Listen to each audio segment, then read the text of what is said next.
kind of late on this week's presentation, but we'll get there one way or the other. Apparently, cloud cover kind of keeps the internet kind of at bay, and it's been one of those weeks. Nonetheless, I'm here going to upload a short video, just kind of unpacking. Like I said, the book covers most of the nitty gritty, and so the purpose of these videos from this point forward is just kind of to unpack some of the nuances that the book just doesn't do a very good job of doing. And so we're kind of transitioning to Unit 3 this week and next week. We'll kind of wrap the governorship and what is the governorship before moving into the judiciary. And when we look at the governorship, we're really looking at a unique situation in Texas because of the reality of the plural executive. If you remember from Unit 1, we had the relationship between the federal government and the state government following the Civil War put a position or put the governor's position in a very powerful position with the radical Republican Constitution of 1869. And so what happens is the governor underneath that constitution, E.J. Davis, really used a broad scope of power to infringe on the perceived rights of the political dissidents. And so what we see is that when they started to develop the executive for the 1876 Constitution, we see the executive really be one of the most limited of any of the positions of Texas, to the extent that some people wonder if the governor really has much power at all. Many people have argued that the governorship really is more of a face than it is anything else. That is this kind of facade, this kind of position that looks really, really powerful from the outside looking in, but the reality is it really doesn't have a lot of substance or support. And I would say, historically speaking, there's a lot of truth to that. The actual formal powers that the governor is granted is relatively low. And so you'll see in the book just how limited the governor is. And so as we begin looking at the governorship, we really have to look at a combined governorship that combines several different independently elected positions all together at the same time. And there's a lot of question marks out there on just which one of these positions carries the most power. And so the general layout of it, you have the governor, lieutenant governor, the attorney general, the comptroller of public accounts, commissioner general agriculture, and the commissioner general land office. These are kind of collectively independent or independently elected to different offices. And the way it works is that every office is not underneath the office of the other one. One of the big misconceptions about the governorship of Texas is a lot of people think it's like the presidency, where in the federal system, not POTUS, the President of the United States heads the federal bureaucracy, and everything in the United States is underneath the President of the United States. So all members of the federal bureaucracy serve at the pleasure of the President, is what we say. However, in Texas, that's not the case. The governor does not sit atop of a pyramid, but the governor is an isolated, independent member of this broader executive. The lieutenant governor has a completely separate sphere of action that they are given credibility over, and same thing with all of the other plural executives. So if they don't get along personally, you can see a lot of dysfunction in the Texas government as they kind of step on each other's toes, kind of challenge for power and position, a bunch of other stuff. And so when you start looking at the governorship really requires a bit of understanding, because historically, like I said, the governorship has not been overly powerful. We also have commissions and boards that also kind of go into this, and we've already talked about the bureaucracy extensively, and this is where the bureaucracy is really empowered, because in the absence of that clear hierarchical authority where we have this clear kind of something is at the top of this organizational system, the Texas bureaucracy ends up being just, well, who am I beholden to the Railroad Commission? Am I beholden to the State Board of Education? Am I beholden to the governorship? Like, where does this go? And a lot of times it's in the ambiguity that a lot of the bureaucratic heads get their power. And so another way to look at this is this. You have the Texas voters, and we go and we vote for every single position. We don't have any such electoral college that distances the voters from the governorship. The voters get to go and directly elect all of the members of the plural executive, with the notable exclusion of the Secretary of State, which is appointed by the governor and confirmed by the Senate. And so when we start looking at what exactly happens here, they're at the mercy of the voters. And so there's a lot of times where the attorney general may not be best friends with the governor, and the governor may not like the lieutenant governor, and they just kind of have to figure out how this works. And the reality is, if they're fighting, they're not getting along. And if they're not getting along, they're not but they're not violating your rights as a citizen is the underlying theory here. And so when you actually looked at the 2022 Texas ballot, and you'll see this again in 2024, you have all of these positions. Actually, you'll see this in 2026 because the governor's a 4-year term, so that'll be a 2026. You'll see all of these different positions, and you get to select every one of them. And this creates a lot of complications and also sets up this kind of Texas Hold'em game where everybody has to play the cards they're dealt. And this is the best way, I think, to understand the plural executive in Texas, that you have the player of the cards and then you have the actual cards that they play. The two components of power are those. If you look at power that has been exercised in the history of mankind, everybody has a certain tangible amount of power that they can wield. But then how you wield the power is completely personal. It's up to the individual. And so when people ask me, well, just how powerful is the governor? I always ask them, which governor? Because some governors, all right, they have very limited cards and they played them really badly and they ended up being very, very weak, feckless governors.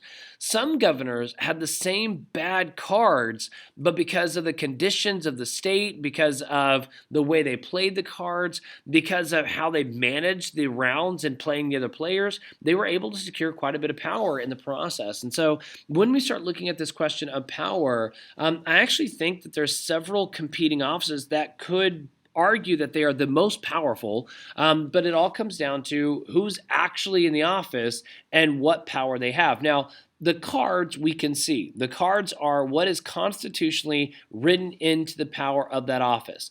So I have the governor's power, the governor's cards. What power is specifically given to the governor? I have the lieutenant governor's cards, right? They are given to him based on the Constitution. I have the attorney general's cards, all right? All of these are given via the Constitution and express powers. However, not all governors have played their cards the same, not all lieutenant governors have played their cards the same, and not all attorney generals.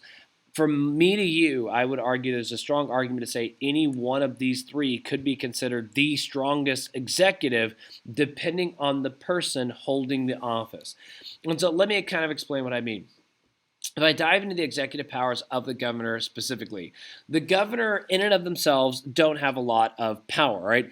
They are given kind of this kind of vague understanding that they must make sure that the laws are faithfully executed, but what that means can be very vague. And a lot of times they're not given the full affirmation of all laws, as the laws are put into the hands of different organizations and different commissions throughout the state. And so this is kind of one of those things, like the general power is there, but the actual formal power to do this is somewhat lacking. I actually think the biggest power the governor has is in their appointment. Remember, in the absence of clarity, it is the bureaucrats that end up calling most of the shots, and that's the way it is in Texas. In the absence of a clear, unifying leader, you have a bunch of mid-level management that ends up being far more powerful because they get to decide the day-to-day minutia of how things should be done within their executive bureaucracies. Now, the governor has a hand in this because the governor does get to appoint roughly 3,000 different appointments to all these boards and commissions. So even though the governor can't guarantee that these appointments do what he wants them to do, he can put people in the positions guaranteed to kind of leave out this thing. Here, I went out and picked that up for you. 5%. So what we see in this setup is we're going to see this element where an indirect control, but the other thing that's important is most of these appointments serve 6-year staggered terms. And these 6-year staggered terms means that if a governor is only elected for 4 years, in 4 years, they're not going to be able to reestablish the federal or the executive bureaucracy of the state. They're simply going to be limited to only what they can fix in 4 years. So in essence, if I look at all of these executive positions, these 3,000 executive positions, and I look at only 1/3 of them, roughly speaking, is elected every other year. Well, a governor comes in year 1, and between year 1 and year 2, right, he is going to reappoint roughly 1,000 new appointees and whatnot to these positions. The next 2 years, he's going to have another 2,000 appointments, right? The next 2 years, he's going to have the last 8,000, which gets him to about that 3,000 mark, which is right here. But notice it takes 2 years, 4 years, 6 years to actually turn over the entire executive agency. Now, why is this important for us to understand? These are one of the nuances I think is important because we have not had historic governors last more than 4 years. In fact, the historic term for the governorship was 2 years up until 1970s when they actually increased the term of the governor from 2 years to 4 years. And so historically speaking, the longest serving governor was just 4 years. I mean, we had this as a reality up until George W. Bush was governor of Texas from 1994 to 2000. And so Bush's stint from 1994 to 2000 represented the longest serving governor in Texas history, and the first time a governorship was able to last for the 6 years required to have a full appointment power over the entire executive bureaucracy, right? They simply, before that time, in the first 40 years, no governor had secured that. And so this becomes a huge point for the modern governorship. Now, why is this overly continually important? Because after after W. Bush, his son, we have Rick Perry. And Rick Perry was not just elected once, not twice, but 3 additional times beyond the 2 years he served underneath W. Bush. And so Perry is going to serve for 14 years. That becomes the longest serving governor in Texas history. So W. Bush secures that with 6 years, and then Perry secured that with 14 years. Greg Abbott is already on his 3rd term, and if he should run for a 4th term, Greg Abbott then would secure 16 years as governor of Texas. So what we are seeing is, in the modern iteration of the Texas governor, we're seeing a kind of a new mold. W. Bush broke the mold. He showed how if you can last as governor, if you can keep the public happy and maintain wealthy political elites, you can maintain your office. And if you can maintain your office, then you can extend your power through the executive bureaucracy. And even though you may not have direct control over everything in that executive bureaucracy, you may be able to impact it indirectly, but you have to get reelected. Well, W. Bush was able to accomplish that. Perry was able to accomplish that, and to this point, Greg Abbott has been able to accomplish this as well. Key appointment: Secretary of State, Commissioner of Education is appointed from the list, and that's from an elected body, but he does get to say who is going to be the spokesperson of education. Commissioner of Insurance, Health and Human Services, right? These are big kind of bureaucratic agencies in the state of Texas that is important when we look at the development here, right? So this is kind of one of the things that I put on here on when we look at the governor's power. A lot of people think of the governor and think he has more power than he actually does. And when you look at what power he actually has, like I said, the actual cards on the table, if you're looking at what cards he has to play, they're not strong. He does have a veto, which is more important in the post-adjournment setting. Remember, after the legislation has adjourned, they cannot come back to override the veto. So even though they technically have an ability to override the veto, if they aren't in session, they can't take that vote. So the governor does have a line on a veto, but this is not a positive power. A positive power means the power to make, the power to create. The veto just gets in the way. It's a negative power. He does get to submit a budget, but like I said, it's this kind of wish list of the governor saying, if I had everything I wanted to, this is what I would have. And a lot of times it just doesn't do, it's not as powerful as people think it is.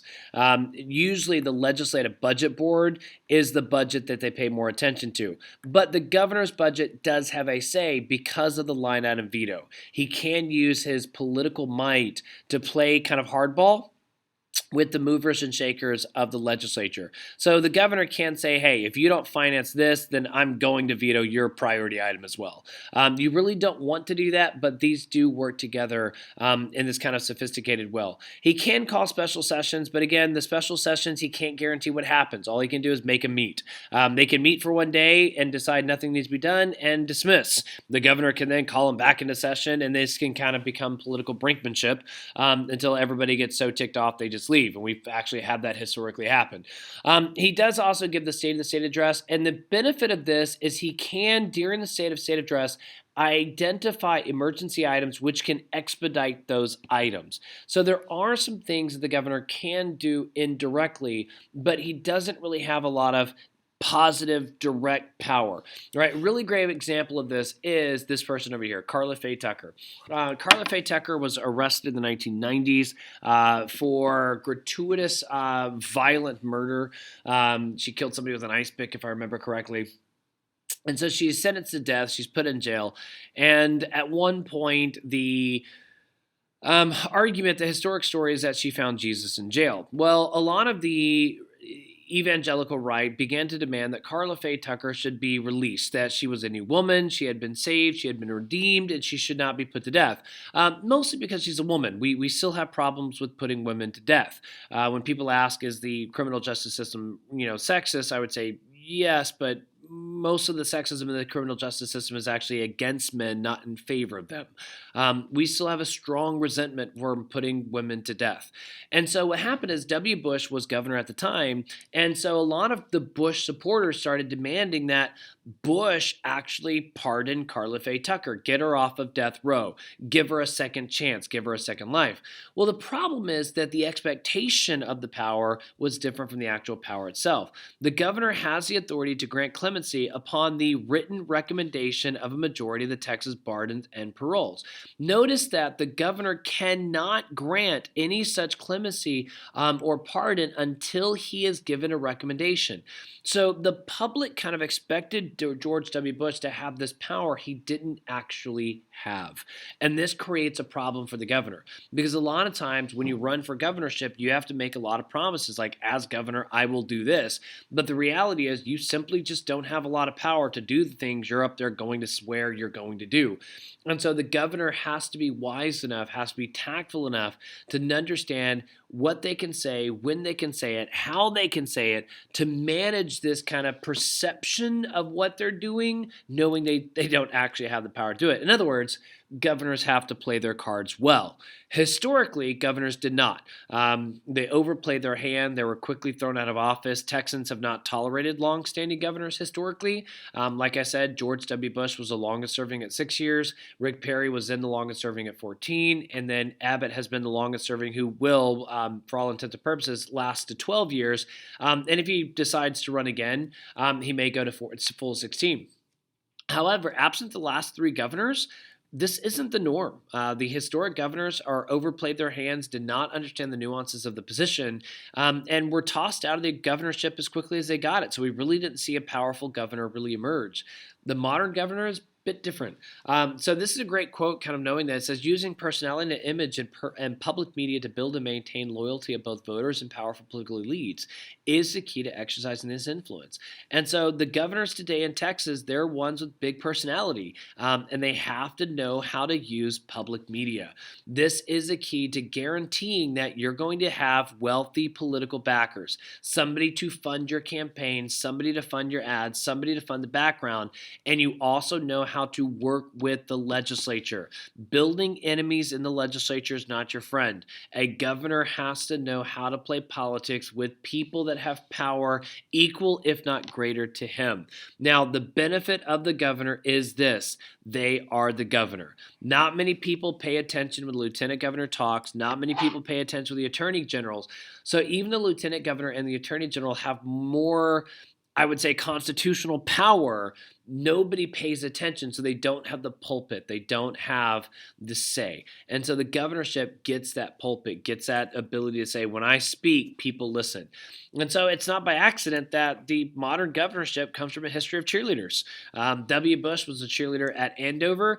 He went on to become president of the United States. W. Bush, whether you liked him or not personally, he knew how to manage the politics. Even in Texas, Bush was known for going down to South Texas and given full campaign speeches in Spanish. This was strongly used to relate to the Hispanic population, and Bushes to this day have a strong support with the Hispanic population. It's also important to note that the Bushes actually married into Hispanic traditions. And so there's an element of the Bush that do. Abbott, same thing. Abbott married into the Spanish tradition. And so Abbott's lineage, his marriage lineage, actually gives him a very strong approval rating with Hispanics. And this is why he kind of is flabbergasting when it comes to Hispanics trying to, or the Democrat Party trying to take control of that Hispanic vote. Perry, same thing. History of being a Yale leader at A&M. If you're going to be an Yale leader at A&M, you have to know how to manage the political scene. You have to know how to get people to like you and get things done. And so Perry kind of managed something. Now, Perry's kind of brand did not transfer well to the presidency. He did run for presidency. He failed kind of miserably. But, I mean, Perry is not somebody to toss out. He has political backing. He knows how to manage the scene. He knows what to do. He did survive 14 years as governor. Abbott, same thing. Abbott was very liked. He has a history in his high school yearbook of being the most likely to succeed. Yes, I dug up the history books because if you're looking at the character, the personality of this, Abbott was very likable. He suffered a jogging accident, which put him in a wheelchair, but historically speaking, Abbott has been very effective at managing crowds, at managing public perception, and to manage the legality. He was a lawyer. He knows how to manage the technical elements of law behind the scenes. And so do not put it past Abbott to kind of understand the nuances here. And so, like I said, W. Bush broke the mold of what the governor can be, what the governor should be, and we really kind of have introduced a new governorship. And so, like I said at the beginning of the lecture, people ask me, like, who's the most powerful governor? I would have to say, it depends. Perry really stretched the mold of the governorship, but Abbott has arguably been the most powerful governor that we have had, which ironically enough, he rails against governorship power all the time. But that's the perception thing, to use power without letting on that you're using power. And I think Abbott has brilliantly navigated that perception on fighting the federal government so that the federal government doesn't become too powerful. So the image of Abbott is he's going to be this champion against governor power, against the power of the governorship, rather. But behind the scenes has extended his power quite dramatically. And that means Abbott is playing his relatively weak cards very well. Next week, we'll get into some more of the plural executive, but what you need to know kind of moving forward, and like I said, I don't want to dwell on this because listening to a recorded lecture is rather boring, but just kind of generally know what each of these does.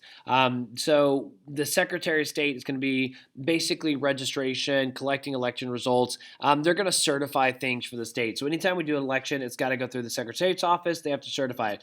It also kind of like the media background for the state, the Secretary of State does. So not a lot of moving and shaking power, but still an important. Lieutenant governor has a lot of moving and shaking power, mostly because of their power in the Senate. Remember, the lieutenant governor does serve as president of the Senate, and so the lieutenant governor's power is really because of his role in the legislative branch, not the executive branch. He gets to break ties in the Senate. He gets to chair the legislative budget board. Remember what I said about that? This is the key to the budget right here. He's also going to be given a lot of other roles and boards and commission that he's on. I would say point blank, the person with the most powerful hand to play is the lieutenant governor. However, the lieutenant governor can get themselves in a mess if they don't plan their hand well. The attorney general, like I said, is the other one that I would say vies for the most powerful. The attorney general's power is actually one a lot of people. I think the book says that they collect child support payments and whatnot, which is kind of. They do that. His office does that, but he doesn't actually do that. The big thing that the attorney general does is they are the chief lawyer for the state. And so you have two ways of guaranteeing yourself what is the right thing to do. Actually, three. So if I have a law and that law is kind of passed down and I'm a bureaucrat, I can say, okay, how can this law be played out? I can make an executive decision and just decide, right? I can decide to do it and say, we're going to do it this way. Or I can petition a state official, the attorney general, for an official Texas opinion on how the law should play out, right? If I have any question marks about the legality of what I want to do, generally speaking, they appeal to the attorney general for an opinion, And what happens is if the Attorney General renders an opinion, that becomes de facto law. In other words, the opinion is actually literally kind of added onto the law and becomes the way that law should be understood and exercised. So what happens is the Attorney General cannot write the law, right? He cannot create the law. He doesn't have that legislative authority. But if the law has a gray area, a question mark in it, he can definitely step inside of that question mark and interject his political opinions into those gray areas. That is overwhelmingly a powerful element that the Attorney General has that often is not paid attention to. And this is very subtle. It happens behind the scenes. It happens without people knowing it. Now, the last thing you could do is somebody could sue against malpractice or a misapplication of the law, and that would go to the court system. The Texas Supreme Court would have to rule on that. But absent somebody being harmed by the law or the application of the law, it never goes to court because the court is a passive organization. So we have to have a conflict. We have to have a case, which means, once again, this is the most likely scenario when an executive agency needs something to kind of confirm what they're doing is the right thing to do. And so the Attorney General has a lot of power, but a lot of people have no idea what that power is. It's a wild card. It's like a joker. Right? Commissioner General Land Office manages public lands. Commissioner General Land Guard weights, measurements, farm. These are people that, if you're not in the industry, you're not going to know who they are. If you're in the industry, you very much know who they are. Comptroller of public accounts is important, but mostly for tax purposes, because the accountant of the state says we did analysis, and over the next 2-year budget, so over 2024, you have X amount of dollars to spend. Right? And the legislature has to stay within that budget. Now, the legislature decides to an extent taxes and whatnot, but the accountant runs the numbers. You have to get the numbers through the accountant. And so a lot of people think this has power because like, oh, well, he gets to say if the budget's good. Not really. He runs the math. And so you really need to have a good mathematician here. Yeah, he's an accountant. All right. What he does is he doesn't tell you how to spend your money. He just tells you if you're in balance or if you're going to make ends meet. And so a lot of people kind of give him more power than I do, right? The bureaucracy we've already done, so we're not going to hit in that today. And so next week we'll kind of wrap up what is the executive kind of and a finality. So really going to look at local governments. Quick lecture on how does Harker Heights run, how does Killeen run, how does Central Texas College run. But outside of that, we're not going to get into a lot of the nuances here because, like I said, we were able to cover this in class before I left. So make sure you're taking care of the biweekly assessments. Make sure you're taking care of the chapter quizzes. Do not leave those to the last moment. I'm going to bid you adieu, and I will see you on the flip side of the weekend. I hope all of you are well. I appreciate your patience in the process, and I will see you, not see you, but you'll hear more from me in the near future. All right, have a good one.